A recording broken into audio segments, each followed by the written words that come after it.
meus amigos, dando continuidade, nessa aula 4, nós vamos falar um pouquinho sobre a organização didática da educação brasileira. E o que é, né, essa organização didática da educação brasileira? É justamente aquele ponto que a gente deve compreender como o ensino, propriamente dito, vamos colocar assim, como o ensino ele é organizado, tá? Então aqui a gente vai entrar dentro da estruturação daquilo que a LDB nos diz, né? O que é educação básica, quais são as modalidades e toda aquela estruturação pedagógica. Perfeito? Então, quais são os principais tópicos abordados, né, no livro que nós estamos utilizando como referência para estudarmos essa disciplina? Primeiramente, estamos falando o quê? Como a educação básica, ou melhor, como a educação ela é organizada. Nós sabemos que nós temos a educação básica e o ensino superior. Tá? Então é importante vocês lembrarem disso. A educação básica ela é organizada da seguinte forma. Nós temos o ensino infantil, que é chamado de educação infantil. Nós temos o ensino fundamental e nós temos o ensino médio. Tá bom? O ensino fundamental, nós temos os anos iniciais, do 1º ao 5º ano, e nós temos os anos finais, do 6º ao 9º ano. Nosso ensino médio são 3 anos, né? 1º, 2º e 3º ano. Tá? E nós temos aí a educação infantil, que nós chamamos, muitos falam, né, de nível 1, nível 2 e nível 3. Outros colocam de pré-escola e o ensino infantil. Tá? Então a gente vai compreender essa organização. Já o ensino superior, né, nós temos 3 organizações, que é importante vocês saberem disso também. O ensino superior, nós temos os cursos de nível bacharelado, tecnólogo e licenciado. Tá? Importante saber essa divisão. Do mesmo jeito que a educação básica tem a divisão de infantil, fundamental e médio, o ensino superior ele também tem uma divisão. Nós temos os cursos de licenciatura, que preparam pessoas para ser professores. Nós temos os cursos de bacharelado, que preparam as pessoas para a área técnica de pesquisa, vamos dizer assim, como engenheiros, como também, por exemplo, os próprios para a área da saúde, que são áreas técnicas, tá? Vamos colocar assim, áreas técnicas. Então, nós temos os cursos de bacharelado, que são áreas técnicas, se especializam em uma área para desenvolver um determinado trabalho, pesquisa, assim por diante. E nós temos os cursos tecnólogos. Os cursos tecnólogos são cursos de 2 anos que preparam a pessoa específico para o campo de trabalho em relação a uma área profissional. Então, o licenciado prepara o professor, o bacharelado prepara alguém para uma área técnica e o tecnólogo eu preparo um profissional, né, do mercado de trabalho. Tá certo? Então, por exemplo, eu vou ter um curso de tecnólogo em gestão comercial. Então, ali eu estou preparando pessoas técnicas também, mas para atuar dentro do comércio de gerenciamento de empresas. Vamos colocar assim, de um comércio, de um grande supermercado, de uma grande rede de loja. Então, uma pessoa técnica para o mercado profissional. Tá? Então, eu tenho esses 3 tipos de curso. Existe também os cursos chamados de pós-graduação, que são 2 níveis. Eu tenho os lato sensus e o estrito sensu. Lato sensu é os cursos de especialização. Aquele que a pessoa, quando se forma, ele pode fazer uma especialização, que é chamado de lato sensu. Já o estrito sensu é aqueles que nós chamamos de mestrado, doutorado e PhD, que é pós-doutorado. Que tudo tem que seguir uma sequência. Graduei, eu posso fazer uma especialização. Só pode fazer especialização depois que termina a graduação. E para mestrado, se tu quiser pular da graduação logo para o mestrado, você pode fazer isso. Então você pode, terminou a graduação, fazer o mestrado. E doutorado, só pode fazer doutorado quando você já tem mestrado. E para fazer um pós-doutorado, só pode fazer quando você já tem um doutorado. Lembrando que os cursos eles podem ser ofertados em 2 anos, 4 anos, 5 anos ou até 6 anos. Isso vai depender da estrutura curricular do curso. Medicina, 6 anos. Cursos de engenharia e direito, 5 anos. Cursos de licenciatura, 4 anos. Tecnólogo, 2 anos. Especialização, no máximo 18 meses, por exemplo, de curso. Mestrado, 2 anos. Doutorado, 4 anos. Pós-doutorado, mais 4 anos. Tá? Então essa é a organização da educação básica e do ensino superior. Existem as modalidades de ensino. Educação de jovens e adultos, que é o EJA, que é um tipo de modalidade que atende pessoas que já há um certo tempo que saiu da educação para poder trabalhar e resolveu retornar para se ter um conhecimento mais aprimorado. A educação profissional, aquela educação profissionalizante, aquela que prepara a pessoa para o mercado de trabalho, aquela educação técnica que nós chamamos, tá? Uma educação que tem o curso técnico integrado, o cara faz o médio com o técnico junto. A educação especializada para trabalhar com pessoas de altas habilidades, superdotação, pessoas com alguma necessidade especial, tá? E também a educação à distância, que é essa daí que a gente está vivendo um pouco dela, que é uma educação que, segundo a LDB, ela é uma modalidade de ensino, muito utilizada no ensino superior. E em relação à educação básica, ela é apenas utilizada como uma educação complementar. De que forma? Para ajudar na formação dos professores. Os professores querem fazer o ensino híbrido, por exemplo. Tem toda a educação presencial, mas o professor quer utilizar uma plataforma para conduzir os alunos para lá, para eles desenvolverem algum trabalho, uma forma de complementar, né, como a própria legislação já coloca. É o ensino complementar. Na educação básica, a educação à distância é utilizada como ensino complementar. No ensino superior, pode ser utilizado como uma forma de ensino, né, como vocês já sabem aí. Aí existe também a formação de docentes e de outros profissionais da educação básica, isso chamamos de formação continuada, que em lei isso deve acontecer continuamente, né? O professor sempre tem que estar recebendo essa formação continuada. E a valorização dos profissionais da educação, a gente fala um pouco do Fundeb, que é super importante, porque é ele que faz todo esse trabalho de valorização profissional da educação, a questão do piso, do salarial, de recursos que vão ser investidos na educação e assim por diante. E nessa unidade nós temos aí um objetivo, né? Que é identificar os elementos de compreensão teórico-prática favoráveis ao que, pessoal? Olha, a democratização da escola pública de qualidade para todos, tá? Como também refletir sobre o processo de elaboração das políticas educacionais para o ensino básico. Então, nessa unidade, a gente procura entender como a educação é organizada e, legalmente falando, né, de como ela realmente deve caminhar, né, de acordo com as leis, de acordo com os decretos, né, que faz todo esse trabalho de organização educacional. Bom, tem uma unidade também muito importante que vem falar aí sobre um papel fundamental dentro da organização educacional.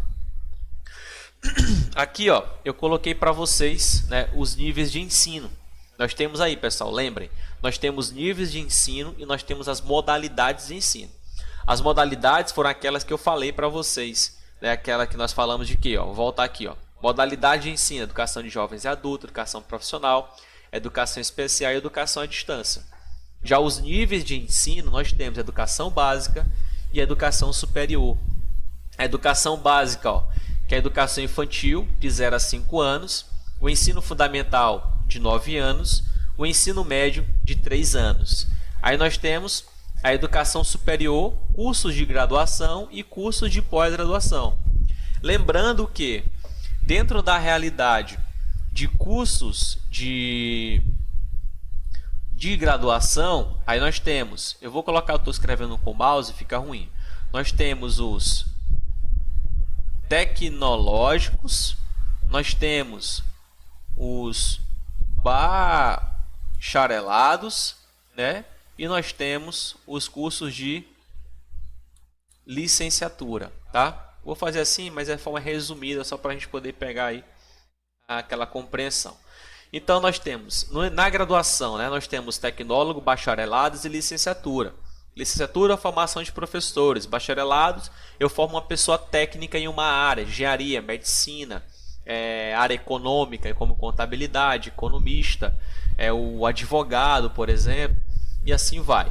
Tecnólogo é aquele curso que eu preparo um profissional para atuar no mercado, tá? No comércio, por exemplo, tá? A gente sempre gosta de definir que o tecnólogo eu preparo pessoas para o comércio, para trabalhar na área de comércios e serviço, vamos dizer assim, tá? E dentro do curso de pós-graduação nós também temos dois. Nós temos os cursos de lato sensu e estrito sensu. Lato sensu, especializações, 18 meses, tem uns que vai até 2 anos, tá? Mas são aquelas especializações que nós realizamos depois de terminar um curso. Geralmente 99% das pessoas fazem. E os estrito sensu, mestrado, doutorado e pós-doutorado, tá? E segue uma sequência. Para fazer doutorado, primeiro eu tenho que fazer mestrado. E para fazer PhD, primeiro eu tenho que fazer o doutorado. Então é uma sequência, 2 anos de mestrado, mais 4 de doutorado, com mais 4 de PhD. Fora aquele tempo que você passou na graduação, tá bom? Então esses são os níveis de ensino. E aqueles outros lá são modalidades de ensino, tá bom? Vamos lá. Então aqui, ó, olha as modalidades de ensino. Educação de jovens e adultos, uma educação diferenciada, preparada para atender um determinado público que já está há muito tempo fora de sala e que mesmo fora de sala eles ainda trabalham, têm uma vida pessoal, cuidam de famílias, então eles precisam ter uma educação diferenciada. Educação especial é uma educação que já vem sendo discutida desde a lei de Salamanca e tudo, como deve ser feito, como deve ser construída uma educação totalmente diferenciada, né, para atender pessoas com altas habilidades ou com necessidades especiais, né? E assim por diante. Educação profissional e tecnológica no caso, que é a educação voltada para o mercado técnico, que forma pessoas preparadas profissionalmente para atuar dentro, por exemplo, de uma indústria, vamos colocar assim. É um técnico em engenharia eletromecânica, então uma pessoa que vai terminar o ensino médio como técnico junto e vai direto para o mercado de trabalho. Ele não vai direto para o ensino superior ainda, né? A educação do campo, que é uma modalidade que é um tipo de ensino ofertado para pessoas que moram no campo, uma educação diferenciada que atende às necessidades do sujeito do campo, né? Aquele sujeito que precisa criar habilidades para mexer com agropecuária, com a parte pesqueira, né? Com o campo, vamos dizer assim. E que essa educação também respeite sua cultura. E falando de cultura, nós temos a educação indígena e a educação quilombola. 2 educações tradicionais importantíssimas, né, que também funcionam com características da educação do campo, mas que são modalidades diferentes, porque são públicos diferentes. Aqui eu estou me referindo a agricultores, indígenas e quilombolas, tá? Apesar que todas as 3 estão dentro de uma área do campo, né? Mas tem métodos diferenciados. E por último, a educação à distância, que muitos de nós estamos vivendo uma parte dela. Então essas são as modalidades de ensino, tá? Nós temos os tipos, né, os níveis de ensino e as modalidades de ensino. Pessoal, isso aqui é o que a LDB de certa forma nos coloca, né? Porque a LDB vai dizer o seguinte: existem os níveis de ensino e as modalidades de ensino. A gente tem que compreender como é que a educação se organiza, tá? Então, isso aqui estamos falando de organização da educação brasileira. Perfeito? Aqui, ó, quando a gente fala em formação docente, é um mapa, né, dos referenciais legais das políticas de formação dos professores de educação básica.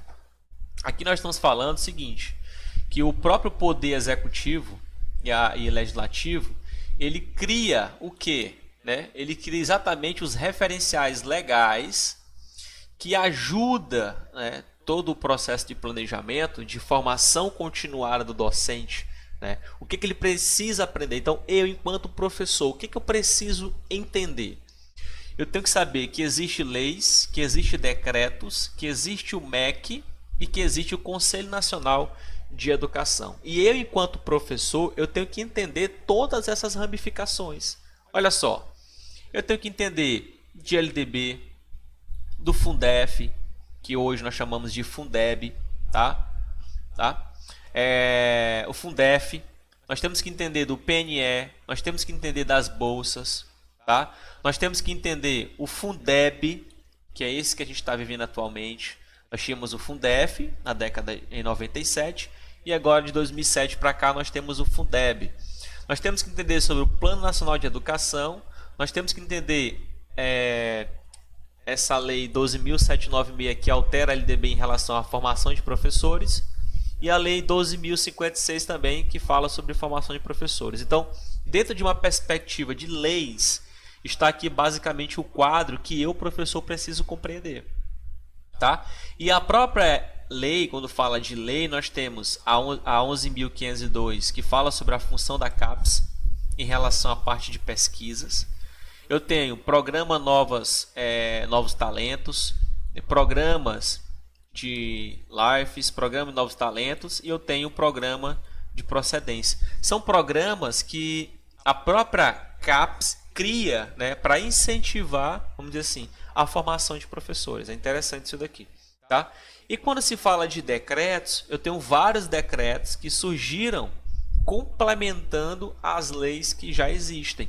Por exemplo, a Universidade Aberta do Brasil, a UAB, nós temos aí a aprovação do Estatuto da CAPES, Política Nacional de Formação, o PIBID, tá? Que são programas de incentivo a docentes ou até mesmo acadêmicos para conseguirem formações extras, para conseguirem aprovações de projetos, tá? E que a educação brasileira, ela se organiza dentro dessa forma. A UAB, que é a Universidade Aberta do Brasil, ela oferece especializações, lato sensu, estrito sensu, oferece graduações de segunda formação para aqueles professores que já são do estado, já são do município e precisa ter uma nova graduação. Então é um sistema, né, de dar formação, né, ao docente.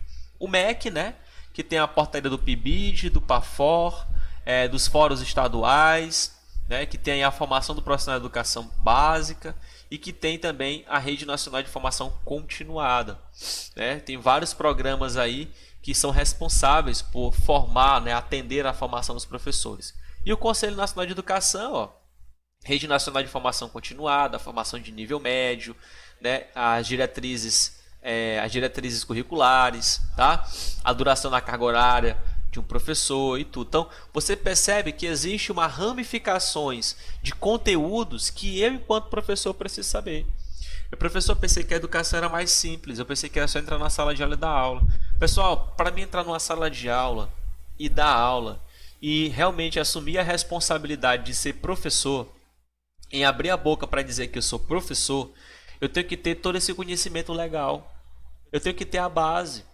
Você acha que um médico vai para uma aula de cirurgia sem saber todo o procedimento legal da carreira dele? Não tem como. Você acha que um engenheiro vai construir uma obra sem saber todos os procedimentos legais da área de engenharia? O professor não é diferente. Para ele ir para uma sala de aula, ele tem que saber todos os procedimentos legais para ser um professor de verdade. E não é à toa que nós temos profissionais hoje dentro de sala de aula que é mal qualificado, que foi lá porque foi indicado, porque teve um padrinho, mas é uma pessoa que não sabe nem o que está escrito na LDB. E isso é triste, porque aí nós temos uma educação que passa pelas dificuldades que ela está passando hoje, em parte por conta de profissionais mal qualificados, que não se preocuparam em entender essa raiz, entender essas ramificações de leis, decretos, o Conselho Nacional de Educação, o MEC, o que é que o Plano Nacional de Educação, quais são as metas do Plano Nacional de Educação. Então nós temos que entender tudo isso daqui. Principalmente, pessoal, nós temos que entender a nossa lei principal. Nós temos que entender a LDB. Quando eu digo entender, é aprender ela todinha. Eu acho triste em ver pessoas que se dizem ser professores e não saber nem o que é LDB. Só ouviu falar, mas nunca estudou na vida. Então, é a mesma coisa de dizer que eu sou engenheiro, mas eu não sei nem como é que se faz um tijolo. Entendeu? Então a gente tem que ter cuidado nesses processos legais da educação. Tá? Então aqui eu criei esse resumo mental para que vocês pudessem ter uma organização de estudo. Para que vocês pudessem pegar cada um disso daqui e estudar. Perfeito? Então, ó, isso aqui é os critérios da formação continuada dos referenciais curriculares alinhados à BNCC. Eu trouxe de forma bem resumida, né, os principais pontos que a BNCC nos traz em relação à formação continuada. Tá? O que a BNCC nos diz em relação à formação continuada? Primeiro, a formação continuada não deve ser um evento único ou isolado. Por quê, professor? A formação continuada não é curso, nem palestra. Deve ser algo contínuo, com encontros periódicos que acompanhem o desenvolvimento do professor e a presença de um formador que conhece a realidade da escola, das turmas. Além disso, para aprofundamento e reflexão sobre a prática do dia a dia, a formação deve acontecer na escola e prioritariamente entre pares, tá? Entre pares. Quando eu digo entre pares, estou me referindo a professores, profissionais da educação, gestores, supervisores, administrativos, tudo. Por fim, a formação deve acontecer preferencialmente em serviço, ou seja, durante a carga horária de trabalho do professor, com um espaço físico de estudo e formação garantido. Se vocês forem olhar dentro das atribuições do professor que a LDB coloca para a gente, um dos pontos que o professor tem que fazer dentro da sua carga horária de trabalho é a formação continuada. Ele tem que estudar, ele tem que se planejar, ele tem que estar se qualificando constantemente. O professor termina a graduação, termina a especialização, ele acha que pronto, ali ele não precisa mais estudar, agora é só dar aula. Não é isso. O professor tem que ter uma formação contínua, está em lei, é obrigatório. Tá? Segundo, a formação continuada é mais eficaz quando com materiais alinhados ao referencial curricular ou a BNCC, que indicam aos professores o como fazer e o aproximam da prática. Porque o que é a BNCC, resumidamente? É um manual didático do professor. A BNCC, só para que vocês façam uma lembrança, vocês lembram do antigo PCN, por exemplo, Parâmetro Curricular Nacional, ele era as referências de 97 para cá de ensinar como os professores deveriam trabalhar e se aproximar da prática docente. Hoje nós temos quem? A Base Nacional Curricular Comum, que nos traz essas orientações. Tá?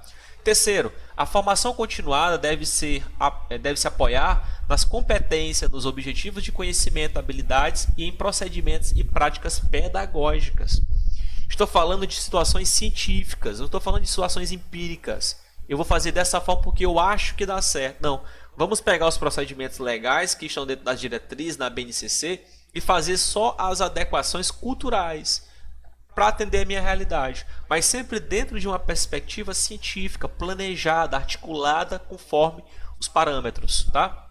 Então, o conteúdo a ser trabalhado deve considerar o pilar composto por um objeto de conhecimento, habilidades e uma ou mais competências gerais, unidos por um procedimento ou prática pedagógica. Ele está falando simplesmente que toda aula deve ser planejada utilizando como referência as diretrizes, as bases, a BNCC, as técnicas pedagógicas, tá? Ele até fala assim, ó, esta define como ensinar os dois primeiros, tá? Como ensinar primeiro o item 1 e o item 2 que eu acabei de mostrar para vocês. Pensar e organização do ensino por meio de sequências didáticas, projetos, atividades habituais e rotinas contribui para a criação de uma teia de possibilidades para trabalhar habilidades e competências de forma concomitante e integrada. Quando utiliza a linguagem concomitante e integrada, estamos falando de um ensino que vai ser integrado a algo, né? Sou professor de ciência, eu vou trabalhar sobre solo, né? Então eu quero fazer uma prática. Perfeito. Vamos trabalhar os tipos de solo. Horizonte A, B e C, D e E. Né? Isso eu tenho que saber porque eu sou professor eu sou pedagogo. Tenho que saber disso aí. Vou dizer que o solo A é aquele solo orgânico, onde tem adubo, humus, né? Resto de material orgânico. E aí solo B, já começo a encontrar um solo mais argiloso. E na prática eu posso pegar essa argila e fazer um trabalho prático produzindo tinta a partir de uma argila, utilizando água e cola. Tem um procedimento básico para isso. Então significa que eu estou utilizando um assunto, desenvolvendo trabalhos técnicos e utilizando procedimentos científicos e didáticos que os livros nos mostram. Então isso é promover uma educação com habilidade técnica e a formação continuada ela vai me dar isso. O item 4. A formação continuada deve proporcionar ao professor desenvolver as competências gerais por meio da vivência profissional. Tá? Então, a vivência profissional, ela nos dá a possibilidade de aprimorarmos, né, esse nosso conhecimento que a gente está vivenciando nas formações, tá certo? Por quê? Porque nós sabemos, pessoal, que o conhecimento ele muda conforme as mudanças culturais que existem no meio social. Se uma sociedade mudou, se o mercado econômico mudou, como agora período pandêmico, por exemplo, é claro que as habilidades de ensino vai mudar. Nós não tínhamos uma habilidade mais sala de aula, agora nós temos que ter uma habilidade mais virtual, entendeu? Então essas mudanças que acontecem na sociedade e na economia, elas também interferem na organização do ensino. Então por isso que a formação continuada ela tem que estar presente, é lei, tá? Então, ó, a formação deve promover o desenvolvimento das competências nos professores por meio da prática cotidiana.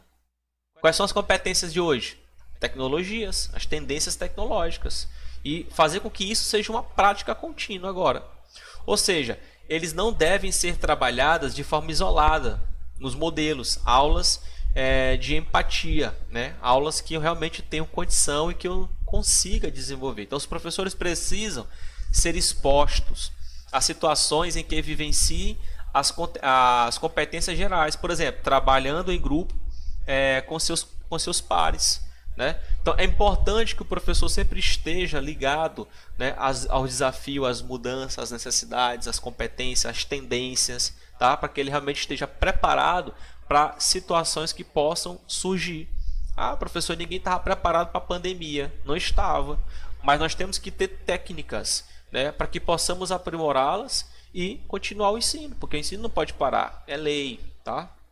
Então, ó, o aluno não aprende apenas na sala de aula, mas na escola como um todo, pela maneira como a mesma é organizada e como funciona, pelas ações globais que promovem, pelo modo como as pessoas nela se relacionam e como as escolas se relacionam com a comunidade. Então, o professor, nós professores, temos que ter essa visão geral. Eu não tenho que me preocupar só em formar o meu aluno dentro de uma sala, eu tenho que preparar ele para a vida. Isso é o propósito. A educação é preparar o aluno para a vida científica, tecnológica, étnica, uma vida com responsabilidade, entendedores de direito, pensamentos críticos, construtores da sociedade moderna. Tá? É exatamente essa concepção. Então, pessoal, aqui a gente fecha essa visão geral da unidade 2 e essa é a nossa avaliação, né, dessa disciplina, tá, que nós vamos ter. Essa disciplina a gente vai ter uma avaliação bem interessante. Apenas uma atividade que eu vou fazer para vocês, apenas uma atividade, que juntando a nota dessa atividade que vocês vão fazer com a da segunda aula, a gente vai caminhar aí para a preparação de uma das suas notas, tá bom? Então, como é que vai ser a avaliação? A avaliação do processo de aprendizagem é contínua e sistemática, baseada na participação do aluno nos fóruns e debates, na realização das atividades previstas para a disciplina. Na primeira aula vocês tiveram um fórum, eu abri um fórum. Dessa aqui eu não vou fazer um fórum, eu vou fazer apenas uma atividade, tá certo? Nas próximas eu posso abrir outros fóruns. Como vai ser a atividade dessa disciplina? A atividade é o seguinte: análise, né, do longa, né, para o dia nascer feliz. O que é isso, professor? Vocês vão assistir uma chamado longa-metragem, um filme chamado Pro Dia Nascer Feliz. A atividade avaliativa deve seguir os critérios abaixo a ser disponibilizada no AVA em forma de slide. Então veja bem, vocês vão assistir um filme chamado Pro Dia Nascer Feliz. Na verdade é um documentário de longa-metragem, tá? Depois que vocês assistirem, vocês vão fazer isso aqui, a partir da apresentação do longa-metragem Pro Dia Nascer Feliz, você deverá fazer uma reflexão sobre a afetivação das políticas públicas para uma educação de qualidade em nosso país, tá? Olha, não podemos apontar apenas um culpado pela precariedade do ensino. Há um conjunto de fatores que o filme deixa visível. Então, o filme longa-metragem, ele nos traz uma visão geral da educação. principalmente na educação brasileira, vamos colocar assim. Então, essa atividade, ela deixa bem claro o seguinte: o que é para fazer? Depois que vocês assistirem, vocês vão elaborar uma apresentação em PowerPoint. É bem simples. O trabalho pode ser em dupla ou em trio, né? Basta seguir o template da atividade. Eu vou já explicar como é isso. Vocês vão selecionar no mínimo 3 cenas. Olha só, 3 cenas que mais chamaram sua atenção no filme. E depois que vocês selecionarem essas cenas, vocês vão estar lá, eu gostei dessa cena bem aqui. Você tira um print dela, tira uma foto dela. Depois que você selecionar as 3 cenas, você vai relacionar o que aconteceu ali com as políticas públicas afetivas, né, que possam favorecer a educação na qualidade. Tipo, eu percebi que ali há uma evasão muito grande, né, na educação. Os professores não estão mais motivados, os alunos não estão motivados, está acontecendo um conflito, um respeito, discriminação. Perfeito, então você tira um print, relata o que aconteceu ali e coloca uma proposta, né, para que realmente essa educação ela se torne uma educação de qualidade. Entenderam? Então o que vocês vão fazer? Vocês vão assistir o filme e procurar entender os principais pontos negativos. Depois que vocês entenderam o filme, vocês vão tirar uma foto de 3 momentos interessantes. E aí vocês vão fazer o quê? Vão criar um slide para cada momento, tá? E vão fazer um textozinho explicando cada momento desse. Beleza? Por exemplo, primeira cena, coloca a foto. Aí você, primeiro slide, coloca a capa, faculdade, coloca o tema lá, que é análise do longa Por Dia Nascer Feliz, o nome da equipe. Perfeito. Segundo slide, coloca a foto da cena. Segundo slide, aí vocês vão falar o que aquela cena está acontecendo. E o terceiro slide, vocês vão fazer a reflexão. Vocês vão propor algo para que resolva aquele problema apresentado no filme, tá certo? E assim vocês vão fazer 3 vezes, escolher 3 cenas. Cada cena você vai colocar uma foto, falar sobre o que está acontecendo ali e propor, né, uma qualidade, uma solução para resolver aquele problema. Depois disso feito, vocês vão fazer a postagem do slide na sala. Então é bem simples, nada demais, tranquilo? Então, pessoal, não esqueçam, é necessário que vocês façam a leitura do livro que eu vou deixar, tá? Na nossa segunda aula, nós vamos aprofundar um pouco mais sobre esse assunto, tá? Então vocês vão ler o livro e depois na próxima aula a gente vai trabalhar esse livro que eu estou deixando aqui para os senhores, tá bom? Então é isso, um abraço, até a próxima.